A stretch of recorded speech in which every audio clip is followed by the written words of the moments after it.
بالکل اس صورت کے شروع میں کر چکی ہے، گزر چکی ہے، اور وہ کیا تھی؟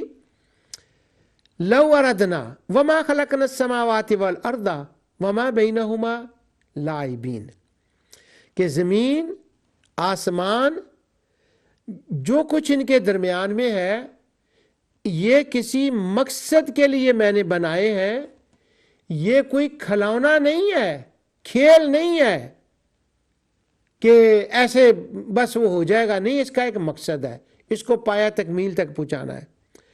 اور اگر لو اردنا ان نتخذ لہوا لاتخذناہ من لدنا ان کننا فاعلین،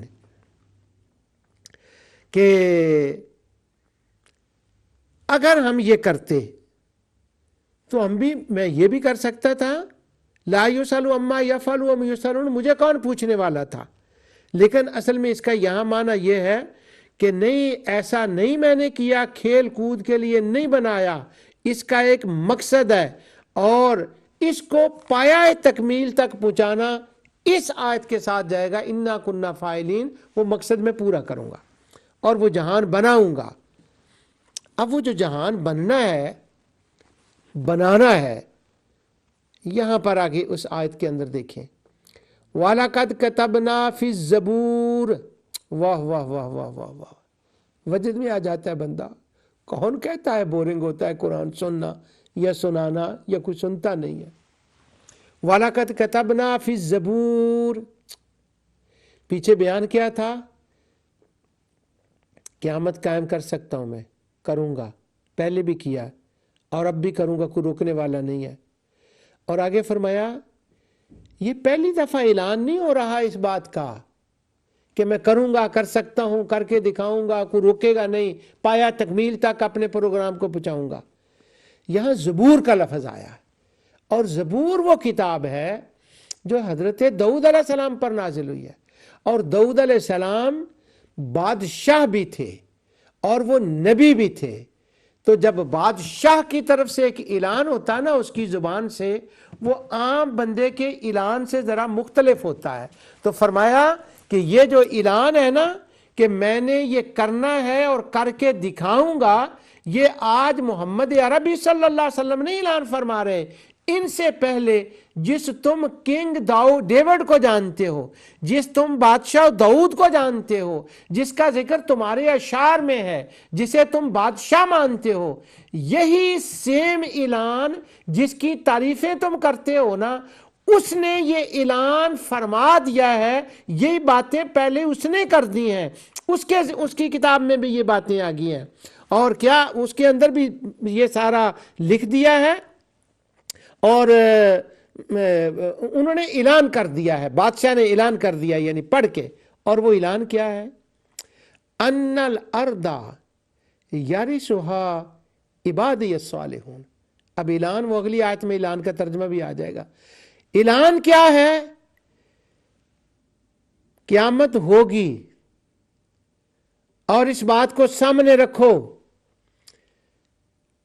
اور وہ ایک سرزمین نا جہان ہوگا، ان الارض، خاص جہان ہوگا، ورقہ پلٹا جائے گا یہ زمین اور وہ ایک نئی زمین، اور وہاں پر اس کے جو مالک ہوں گے، اس کے جو وارث ہوں گے، جن کی وہاں لگژری لائف ہوگی، وہ کون ہوں گے؟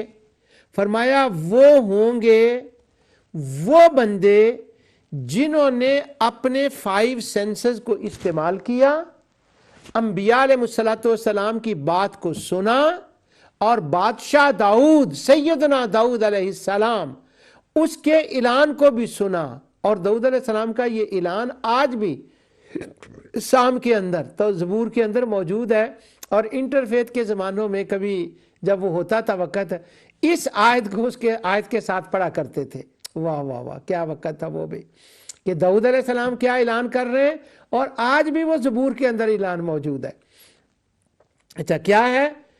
کہ جو باصلاحیت لوگ ہیں، جنہوں نے اپنے اندر صلاحیت پیدا کر لی ہے کہ وہ اس جہان میں سروائیو کر سکتے ہیں۔ یہ ذرا میں الفاظ جو ہے نا اس کو ذرا اور رنگ دے رہا ہوں تاکہ وہ جو ہماری کمیونٹی کے ممبر نہیں ہوتی ان سے بات کرنے میں بھی ذرا آسانی ہو۔ اور صالح کا ترجمہ ہم عام طور پر اولیاء اللہ صالحین ایک خاص ترجمہ لے لیتے ہیں، تو اس لیے میں ذرا اس کو اوپن کر رہا ہوں۔ جو با صلاحیت لوگ ہیں، جنہوں نے اپنے اندر یہ صلاحیت پیدا کر لی ہے، کیا صلاحیت پیدا کر لی ہے؟ صلاحیت یہ پیدا کر لی ہے کہ انہوں نے اپنے آپ کو اس جہان میں، اس سرزمین میں رہنے کے قابل بنا لیا ہے۔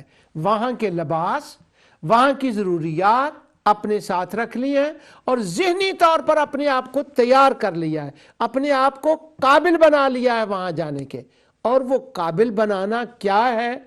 اللہ کی شان قدرت کو مانو، رسول کو مانو، آخرت کے اس عقیدے کو مانو۔ یہ تو تمہاری صلاحیت ہوگی اعتقادی طور پر، اور جب اس کی تیاری کر لی وہاں پر جانے کی، اور وہ جو رفاع عامہ کے کام ہیں اور جو وہ عبادات کے کام ہیں، جب وہ تم نے کر لیے تو تمہارے اندر یہ صلاحیت پیدا ہو گئی، تم اس قابل بن گئے کہ تم اس سرزمین میں جا کر سروائیو کر سکو گے۔ جب یہ قابلیت پیدا ہو جاتی ہے کسی کے اندر، تو داؤد علیہ السلام کی زبان یہ اعلان ہو چکا ہے کہ وہ سرزمین ان کے رہنے کے قابل ہوگی جو ایمان لائے اور انہوں نے عمل صالح کیے۔ یہ زبور کا یہ مقام آج بھی پڑھنے والا ہے کہ وہ جو وہاں وہ مقام ہے نا اس کا، زبور کا یہ والا، تو وہاں پر کیا ہے کہ جیسے فَبِأَيِّ آلَاءِ رَبِّكُمَا تُكَذِّبَانِ آتا ہے نا سورۃ الرحمن میں، یا وَيْلٌ يَوْمَئِذٍ لِّلْمُكَذِّبِينَ آتا ہے مرسلات میں، یہی وہ اسلوب ہے۔ تو داؤد علیہ السلام کا یہاں زبور کا جو حوالہ دیا گیا ہے، یہ اچانک نہیں دیا گیا، یہ ان کا وہ اعلان ہے۔ سبحان اللہ، آج بھی ان کا اعلان پڑھا جاتا ہے۔ اور جو غیر مسلم ہیں جو قرآن کریم کے اوپر کمپیریٹیولی اسٹڈی کرتے ہیں، انہوں نے یہاں پر یہ قرآن کا معجزہ وہ کہتے ہیں، وہ شیخ احمد دیدات رحمۃ اللہ علیہ، ان کا وہ امریکہ میں مناظرہ تھا ڈاکٹر شروز کے ساتھ، اور ڈاکٹر شروز کے وہ ٹرینٹی کے موضوع پر مناظرہ تھا، بڑا کیا اس کا نام لیتے ہیں، لانگ تھا وہ ڈسکشن اس کے اندر۔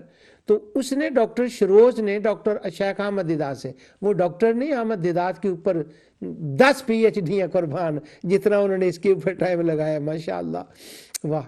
اچھا، تو وہ شیخ احمد دیدات سے وہ کہتا ہے کہ تم نے نا قرآن نے کاپی کی ہے تورات زبور انجیل کی۔ خیر اس کے جواب انٹرفیت میں بھی کچھ دیا کرتا تھا، وہ اور تھے، لیکن اس وقت میں صرف وہ فوکس کروں گا جو احمد دیدات نے دیا۔ اس نے کہا یہ تمہارا انہوں نے کچھ ایک ریفرنس پیش کیا، انہوں نے کہا کہ 13 سال اس کے اوپر اسٹڈی کی ہے فلاں یونیورسٹی میں، کہ یہ دیکھا جائے کہ قرآن نے ان کتابوں سے مٹیریل کتنا لیا ہے۔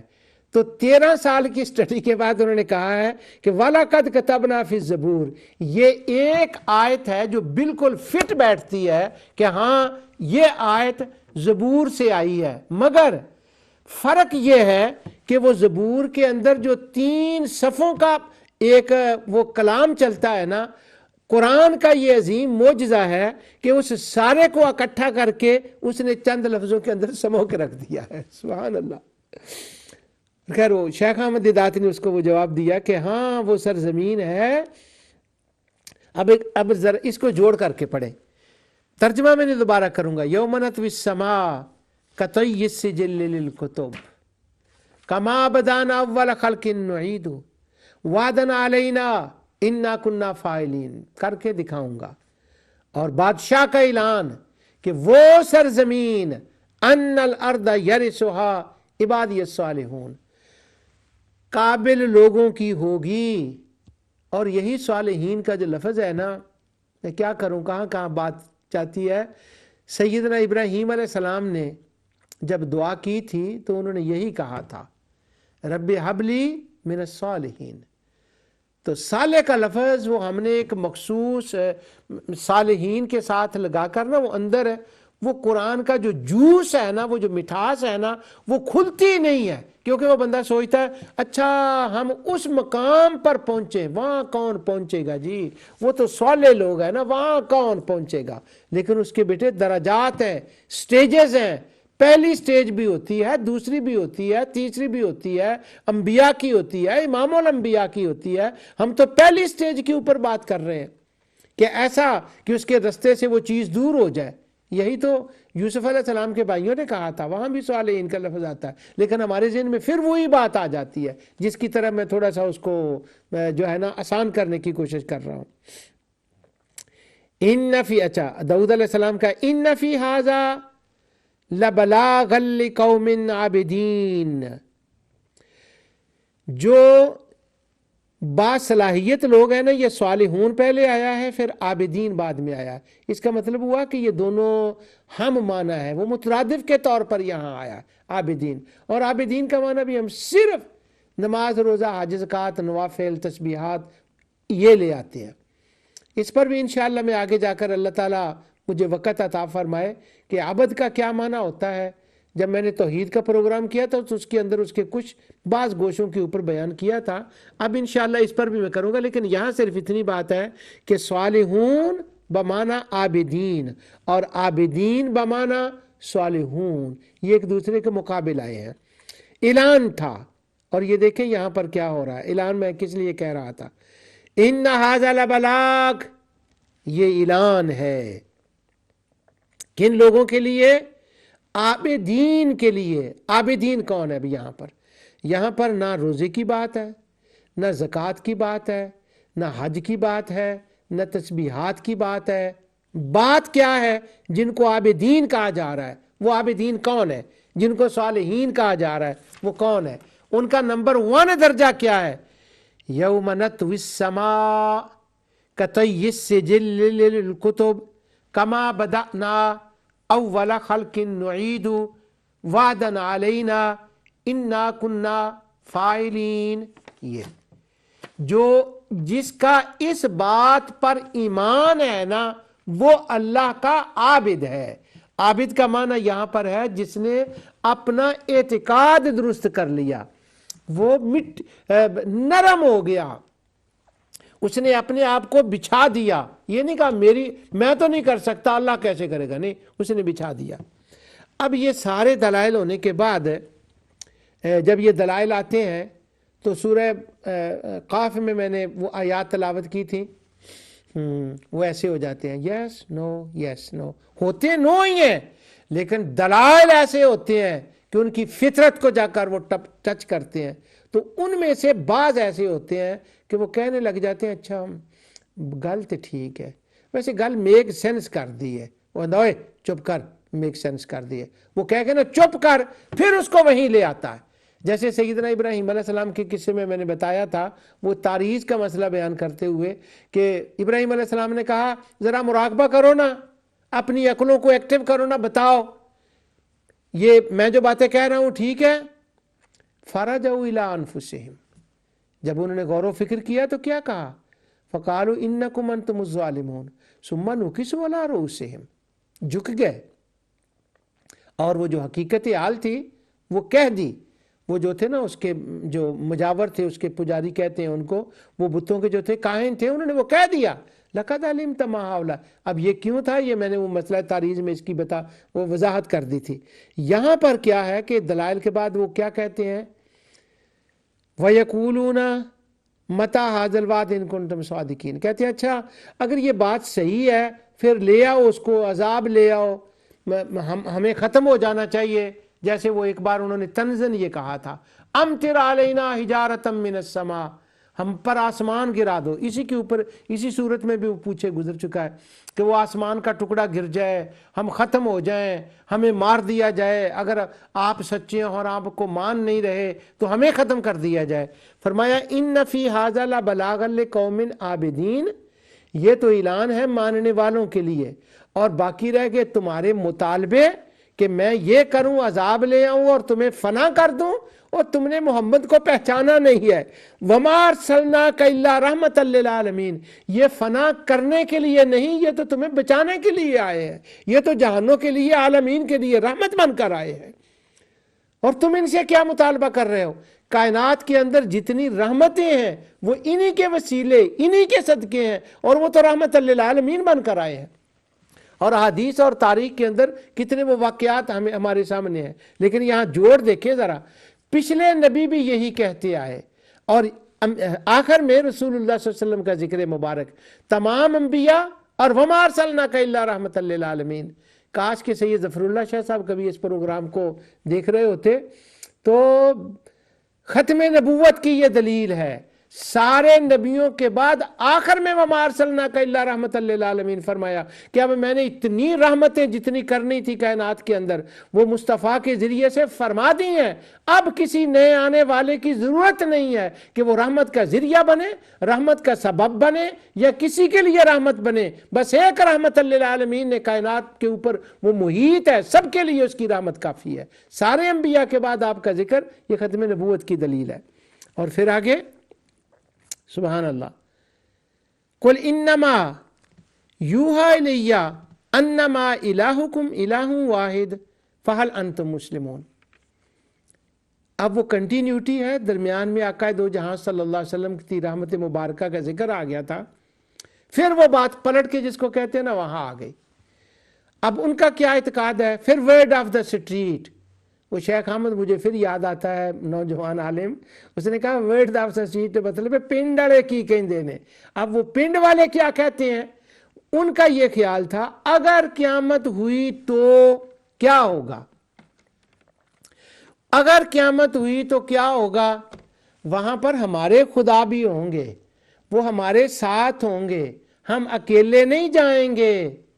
وہ فرادہ کی آیتیں میں آگے تلاوت کروں گا، فردہ والی، ان کل من فی السماوات والارض الا آتی الرحمن عبدا، ہر ایک نے وہاں مملوک ہو کر آنا ہے، کوئی کسی کے ساتھ نہیں آئے گا۔ وہ سورہ انعام میں ہے کہ وَلَقَدْ جِئْتُمُونَ فُرَادًا، کلیاں پتر ہونا ہے کاکا، کلیاں جانا ہے ہوتے، یہ خدا نہیں ہے۔ اب اس تصور کو دیکھیں، اس بیماری کو انجیکشن لگا کر کیسے اس کو شفا دی جا رہی ہے، اور کیا فرمایا جا رہا ہے۔ رحمت للعالمین کا حکم ہے کہ پہلے داؤد کا اعلان تھا، وہ بنی اسرائیل کے بادشاہ تھے، اب جو سارے جہان کا بادشاہ ہے، جو سارے جہان کا رحمت للعالمین ہے، اب اس سے ایک اعلان کروایا جا رہا ہے۔ کل کا مطلب اعلان ہوتا ہے، وہ ہم عام طور پر اس میں کہتے ہیں کہ تو کہہ دے یہ بہتر ہے، یا تم فرما دو، وہ ایک ادب کی دنیا کی بات ہے۔ ظاہر ہے کہ آقا دو جہاں صلی اللہ علیہ وسلم کے لیے وہ فرمانے والی بات ان کی شان سے زیادہ موزوں ہے۔ وہ میں لفظی کیا لفظ کسی نے استعمال کیا وہ نہیں میں عرض کر رہا، میں تو اس کا کانٹیکسٹ آپ کو بتا رہا ہوں کہ قرآن کو جوڑ کر کے پڑھنے سے اس کا ترجمہ کیسے کیا بنتا ہے۔ فرمایا ایک اعلان داؤد کا تھا، اور اب ایک اعلان رحمت للعالمین کا ہے۔ اور وہ کیا اعلان ہے؟ وہ کہہ رہے تھے اگر قیامت ہوئی تو وہاں ہوں گے کوئی اور خدا بھی، ان کے ساتھ جائیں گے، ان کے پاس جائیں گے۔ فرمایا قل انما یعنی میرا دل چاہتا ہے طرز کے ساتھ پڑھوں گا، حالانکہ میں اس میں بے سرا آدمی ہوں، میں پڑھ نہیں سکتا۔ قل انما یوحی الی انما الہکم الہ واحد۔ فرمایا یہ اعلان فرماؤ آج بھی اور کل بھی، کما بدانا اول خلق نعیدہ یوم نطوی السماء کطی السجل للکتب۔ اس کا جوڑ کریں ذرا اس کے ساتھ، دونوں جہانوں میں مجھے یہ بتایا گیا ہے، مجھے یہ فرمایا گیا ہے، مجھے یہ مشاہدہ کرایا گیا ہے۔ یہ مشاہدے کا لفظ ذرا تھوڑا سا وہ دوسرے والا ہے، مجھے ارشاد فرمایا گیا ہے، وہی میری طرف کی گئی ہے، کیونکہ وہ قرآن کو منزل میں لانا نہیں نہ کہہ رہے، وہ کہہ رہے تھے انہوں نے بنایا، اس بات کا بھی جواب ہے۔ اعلان کریں اللہ ایک ہے، اس کے سوا کوئی دوسرا خدا نہیں، تمہارا خدا بھی اور میرا خدا بھی۔ کیا مطلب ہے اس کا؟ جب قیامت ہوگی، قیامت کا میدان ہوگا، ورقہ پلٹا جائے گا، نئی زمین نیا آسمان ہوگا، وہاں کوئی اور خدا نہیں ہوں گے جن پر تم نے بھروسہ کر رکھا ہے کہ ان کی کو ویٹو پاور ہوگی، ہم ان کے ساتھ جائیں گے۔ یہ ویٹو پاور والا لفظ جب میں شفاعت کا آگے بیان کروں گا انشاءاللہ، اس وقت میں اس کے اوپر زور دوں گا اور پھر میں اس کو کھول کے بیان کروں گا۔ کوئی اور خدا نہیں ہے، نہ یہاں نہ وہاں۔ فَهَلْ أَنْتُمْ مُسْلِمُونَ، اچھا تم بتاؤ، اتنی دلیلوں کے بعد تم اس بات کو اب بھی تسلیم نہیں کرتے کہ ہاں وہ بنانے والا بھی تنہا ہے، وہ چلانے والا بھی تنہا ہے، وہ فنا بھی فرمائے گا، وہ اعادہ بھی فرمائے گا، وہ قبروں سے زندہ بھی فرمائے گا، وہ حساب بھی کرے گا، اور باقی رہا تمہارا یہ خیال کہ اس کے پاس علم ہے کہ نہیں ہے۔ اگلی آیت سنے، میں درمیان والی چھوڑ رہا ہوں۔ اِنَّهُ يَعْلَمُ الْجَهْرَ مِنَ الْقَوْلِ وَيَعْلَمُ مَا تَكْتُمُونَ۔ تمہارا یہ جو خیال ہے کہ اس کو کیسے پتا ہے، قیامت کے دن وہ سارا حساب کتاب کرے گا، کسی نے کیا کیا ہے اس کا کیسے پتا؟ فرمایا سن لو، جو اس کی بڑی تعبیریں قرآن میں آئی ہے۔ حضرت لقمان نے اپنے بیٹے کو جب سمجھایا تھا، وہ بھی مائنڈ میں لائیں، وہ اسی موضوع کا حصہ ہے۔ جو کچھ ظاہر ہے اسے وہ بھی جانتا ہے، جو تم کہتے ہو۔ اللہ تعالیٰ تمہاری ہر بات ظاہر کو بھی جانتا ہے، اور جو تم اندر چھپاتے ہو اسے بھی وہ جانتا ہے۔ اور سن لو، اللہ تعالیٰ قادر بھی ہے اور وہ عالم بھی ہے۔ یہی میرا موضوع ہے، عقیدہ آخرت اور شان علم و قدرت۔ تو یہ سورت انبیاء کی ان آیات میں اللہ تعالیٰ نے اس کو بیان فرما دیا، اور اسی سورت کے اندر اس سے پہلے چند آیتیں گزری ہیں کہ اللہ تعالیٰ فرماتا ہے باقی رہے تمہارے یہ وہمی ذہمی باطل خدا، تمہارا خیال ہے کہ یہ تمہارے ساتھ کھڑے ہوں گے، تم اکیلے نہیں آنا ہے۔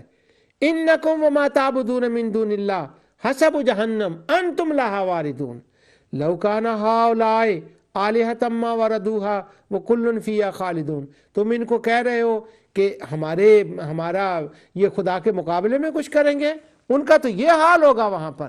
جو کچھ میں نے کہا اللہ تعالیٰ اسے قبول فرمائے۔ وما علیہ الا البلاغ۔